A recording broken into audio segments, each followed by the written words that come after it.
أسهل طريقة تاخذون لبسي في روبلوكس. أول شي تجون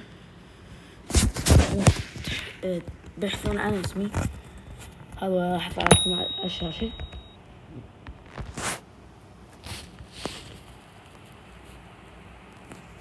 أو عندي شي ثاني، تروحون على الجروبات تلقون جروبي ما عليكم من هذا. أما هذا شوف لازم أغير هذا الاسم والاسم بس ما أقدر.